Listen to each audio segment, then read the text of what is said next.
Dari Sabang sampai Merauke berjajar pulau-pulau, sambung menyambung menjadi satu, itulah Indonesia. Ya adik-adik, itulah sepenggal lirik lagu dari Sabang sampai Merauke yang mencerminkan keadaan Indonesia. Wilayah Indonesia yang sangat luas menyebabkan berbagai keberagaman. Dari beragamnya suku, ras, dan juga agama. Apakah kamu tahu agama apa saja yang ada di Indonesia?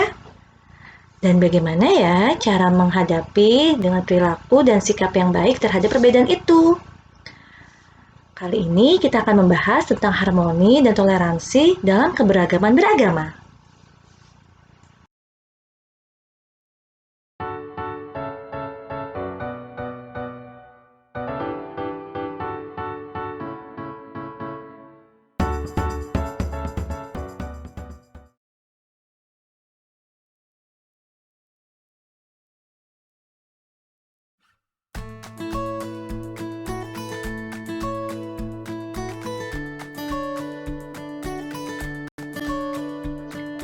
Halo adik-adik, sebelum kita mengenal agama-agama yang ada di Indonesia, kita pelajari dulu yuk apa sih agama itu?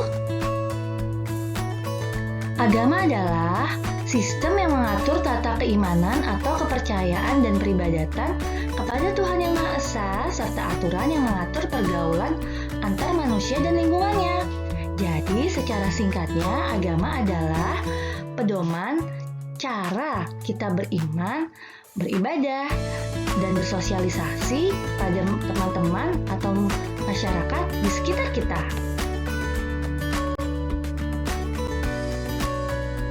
Dengan keberagaman suku dan ras di Indonesia, maka beragam pula agama di Indonesia. Tahukah kamu jumlah agama yang diakui di Indonesia?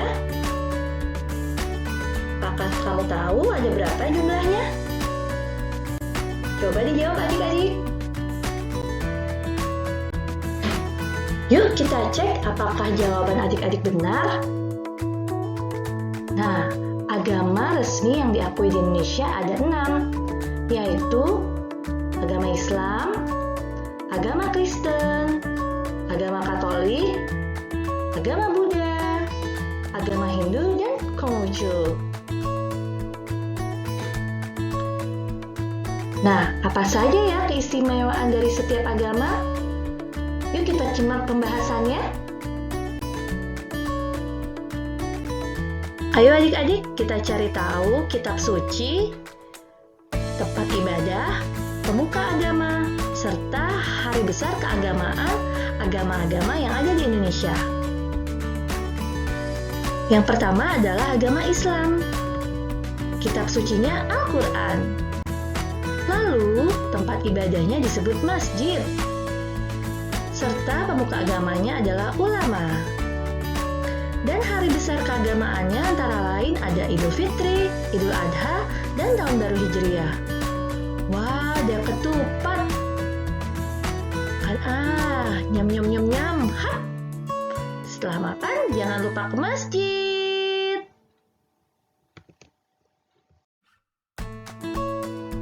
Kedua, agama Kristen. Tempat ibadah agama Kristen yaitu gereja. Lalu kitab sucinya adalah Alkitab. Pemuka agamanya disebut pendeta. Hari besar keagamaannya antara lain ada Natal, Paskah, serta kenaikan Isa Al-Masih. Wah, biasanya di perayaan hari Natal penuh dengan keceriaan dan kehangatan. Ketiga, agama Katolik. Kitab sucinya Alkitab.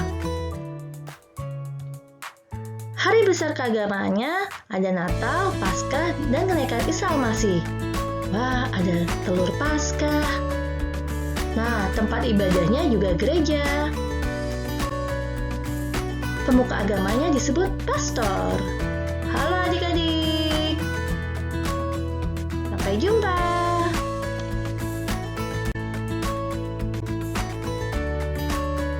Keempat, agama Hindu. Tempat ibadahnya yaitu pura. kitab sucinya Veda. Pemuka agamanya disebut dengan Pedanda. Lalu hari besar keagamaan Hindu yaitu Nyepi, Saraswati, dan Bhagarwesi. Biasanya di hari raya Nyepi, umat Hindu membawa ogoh-ogoh, bentuknya seperti raksasa, dan biasanya pawai mengelilingi jalanan. Wah. 5. Agama Buddha.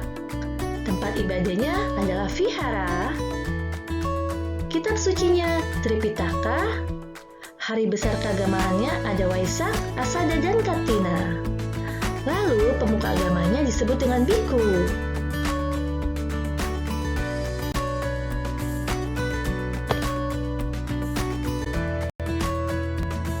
Yang terakhir atau keenam adalah agama Konghucu. Tempat ibadahnya disebut kelenteng. Kitab sucinya yaitu Shishu Qing. Pemuka agamanya dipanggil dengan Shishi. Hari besar keagamaannya adalah Imlek dan Cap Gomeh. Biasanya di hari besar keagamaan Imlek ini sangat meriah adik-adik. Dan biasanya ada barongsai. Wah, naga.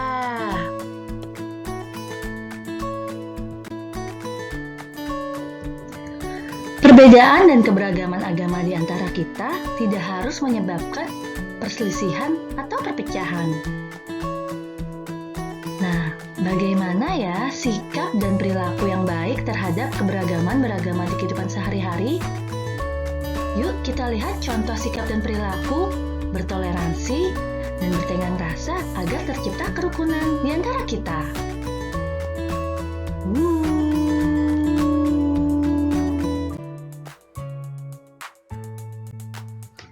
Contoh penerapan sikap, bertoleransi, dan tenggang rasa di lingkungan sekolah. Yang pertama, menghormati teman yang berbeda agama dalam menjalankan ibadahnya. Seperti pada contoh, ketika temanmu yang beragama Islam sedang menjalankan ibadah sholat, bagi kamu yang berbeda agama, sebaiknya tidak berisik atau mengganggunya. Kedua, tidak membedakan teman dalam belajar dan bergaul.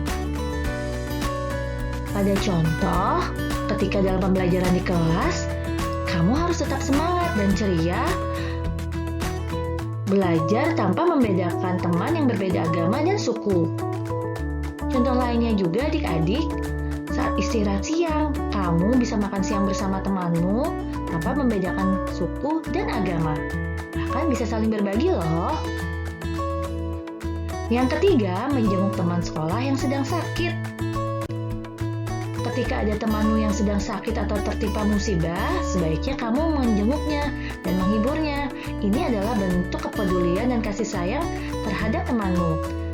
Semoga temanmu bisa cepat sembuh jika kamu menjenguknya ya.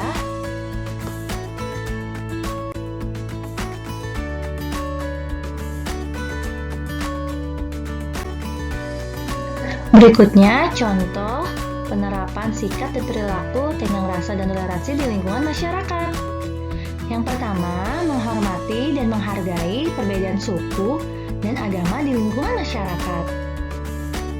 Seperti pada contoh, ketika ada teman kita yang beragama Islam sedang berpuasa, sebaiknya kita menghargainya dengan tidak minum dan makan sembarangan di depan mereka. Yang kedua, tidak membedakan suku, ras, dan golongan dalam bergaul. Nah, walaupun kita berbeda suku, ada Jawa, Papua, Sumatera, Bali, kita tetap bermain dan bergembira bersama. Karena kita tetap satu, yaitu bangsa Indonesia.